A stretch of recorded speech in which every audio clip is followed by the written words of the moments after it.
ಸಮಸ್ತ ಕನ್ನಡಿಗರಿಗೆ ನಮಸ್ಕಾರಗಳು. ಇವತ್ತಿನ ವಾರದ ಕತೆ ಕಿಚನ ಜೊತೆಯಲ್ಲಿ ಸುದೀಪ್ ಅವರು ಮಾತಾಡಬೇಕಾದಂಥ ವಿಷಯಗಳು ಯಾವ್ಯಾವು ಅಂತ ನೋಡೋಣ, ಓಕೆನಾ. ಇವಾಗ ಫಸ್ಟಿಗೆ ಬನ್ನಿ, ಏನಪ್ಪ ಅಂತಂದರೆ ಪ್ರಿನ್ಸಿಪಲ್ ಆದಂಥ ರಘು ಅವರು ಯಾವ ರೀತಿ ನಿಭಾಯಿಸಿದರು ಅನ್ನೋದ್ರ ಬಗ್ಗೆ ಅವರು ಮಾತಾಡಬೇಕಾಗುತ್ತೆ.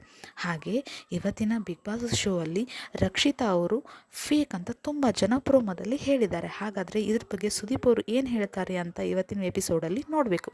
ಹಾಗೆ ಧ್ರುವಂತ್ ಅವರು ಈಸಿಯಾಗಿ ಕಳಪೆನ ಒಪ್ಕೊಂಡ್ರು, ಅದು ಯಾಕೆ ಅಂತ ಸ್ಪಷ್ಟನೆ ಕೊಡಬೇಕಾಗುತ್ತೆ. ಹಾಗೆ ಜೈಲನ್ನು ಲಾಕ್ ಮಾಡ್ತಾ ಇರೋದು ಧನುಷ್, ಹಾಗಾಗಿ ಧನುಷ್ ಈ ವಾರದ ಕ್ಯಾಪ್ಟನ್ ಆಗಿದ್ದಾರೆ. ಇಲ್ಲಿ ರಕ್ಷಿತಾ ಮತ್ತು ಹಾಗೆ ಅಶ್ವಿನಿ ಗೌಡ ಅವ್ರಿಗೆ ಹಾಗೆ ಕಾವ್ಯ ಅವ್ರಿಗೆ ತುಂಬ ಜೋರು ಜಗಳ ಆಗುತ್ತೆ. ಅದರಲ್ಲಿ ಅಶ್ವಿನಿ ಮೇಡಮ್ ಅವರು ರಕ್ಷಿತಾರಿಗೆ ಬಾಯಿ ಬಂದಂಗೆಲ್ಲ ಬೈತಾರೆ, ಹಾಗೆ ಕಾವ್ಯಗೂ ಕೂಡ ಬೈತಾರೆ. ಇದ್ರ ಬಗ್ಗೆ ಕೂಡ ಸುದೀಪ್ ಅವರು ಮಾತಾಡಬೇಕು.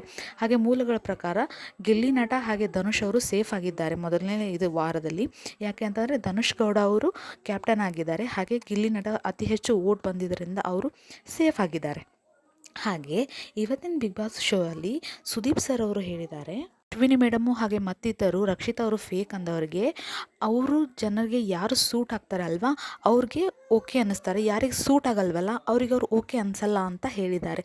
ಹಾಗಂದರೆ ಏನು ಅನ್ನೋದನ್ನು ನಾವು ಪೂರ್ತಿ ಎಪಿಸೋಡಲ್ಲಿ ನೋಡಬೇಕಾಗುತ್ತೆ. ಈ ವಿಡಿಯೋ ಇಷ್ಟ ಆದರೆ ಸಬ್ಸ್ಕ್ರೈಬ್ ಮಾಡಿ. Thank you.